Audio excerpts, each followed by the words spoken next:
Hello বন্ধুরা, তো আমার চচ্চড়িটা প্রায় কমপ্লিট। এই যে দেখতেই পাচ্ছ চচ্চড়িটা হয়ে গেছে। এবার আমি এখানে ওই লতিটা সিদ্ধ করে রেখে দিই। চিংড়ি মাছটা আমি ভেজে রেখে দিয়েছি। লতিটা অল্প ছিল তাই একটা এখানে আলু দিয়েছি, কেননা একদম একটুখানি হয়ে যাবে, তা আলু না দিলে তরকারিটা বাড়বে না। তাই এখানে আলু আর লতি একসঙ্গে সিদ্ধ করে ভালো করে জল ঝরিয়ে রেখেছি। এখানে চিংড়ি মাছটা দেখতে পাচ্ছ বন্ধুরা ভেজে নিয়েছি।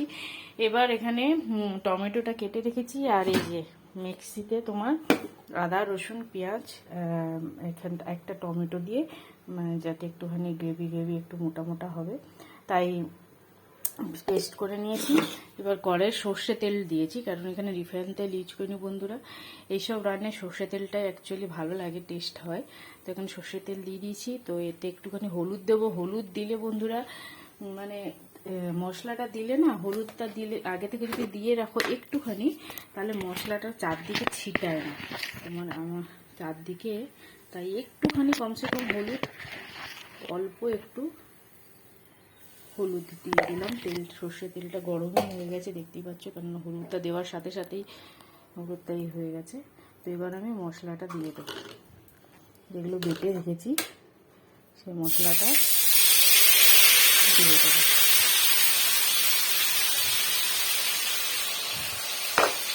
মশলাটা দিয়ে দিই, একটু নাড়াচাড়া করি, ঠিক আছে। হলুদটা এবার তুমি যদি ডাইরেক্ট তেলের উপরে তুমি মশলাটা দিতে, তাহলে পুরো তোমার নাকে মুখে পুরো ছিটিয়ে হবে তেলটা। তাই প্রথমে হলুদ বা একটুখানি নুন, যাই হোক নুন দিলেও ছিটায় দেখেছি, কিন্তু হলুদটা দিলে দেখেছি ছিটায় না, তাই হলুদটা দিয়ে দিয়েছি। এবার এতে একটু হোক,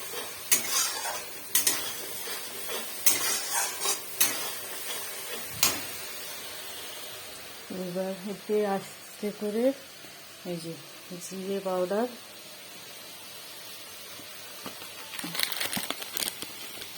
জিরেটা আমি গুঁড়োটাই দিচ্ছি, কেননা ভাবছিলাম মিক্সিতে একটু করবো জিরেটা, কিন্তু না, গুঁড়োটা যখন আছে একটু জিরে পাউডার,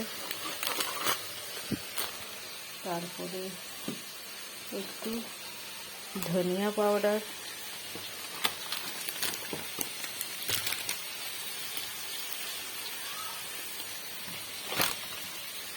তারপরে একটু লঙ্কা দেবো।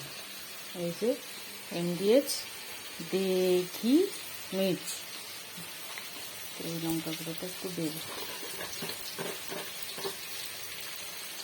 অল্পই দেবো, কেননা লতি তো একটু ঝালটা বেশি ধরে নেয়, তাই দিয়ে এগুলো ভালো করে একটুখানি নাড়াচাড়া মশলাটা।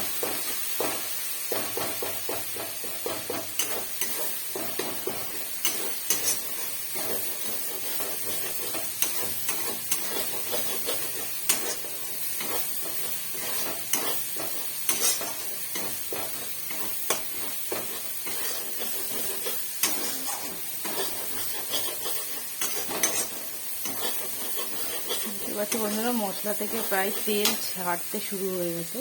তো আমি এই যে এখানটা একটু ধুয়ে এই জলটা একটু দিয়ে দেবো।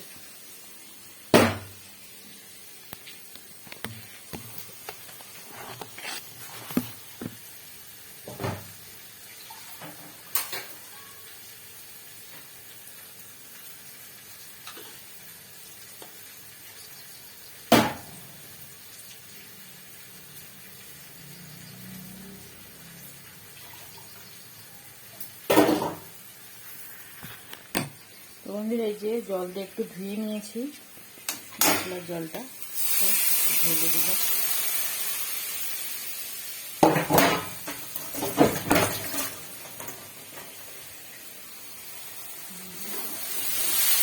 ভালো করে একটু কষিয়ে নিই।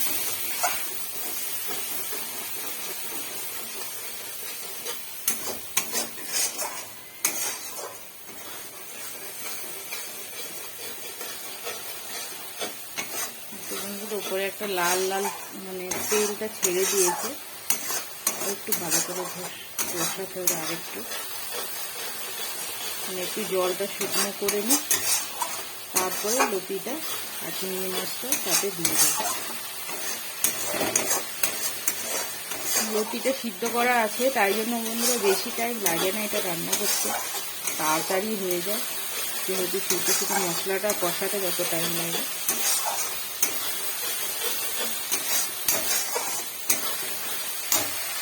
দেখো একদম তেলটা ছেড়ে দিয়েছে।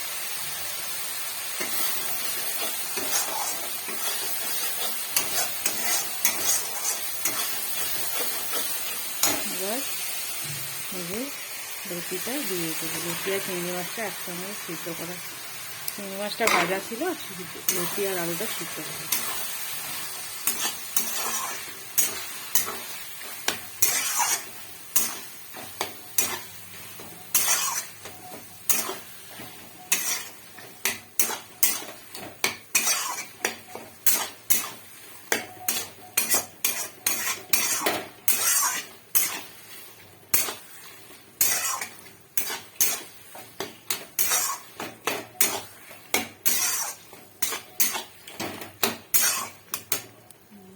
একটু হোক, তাতে হালকা করে উপর থেকে একটু চিনি দেবো। চিনিটা দিলে বন্ধুরা টেস্টটা ভালো হবে।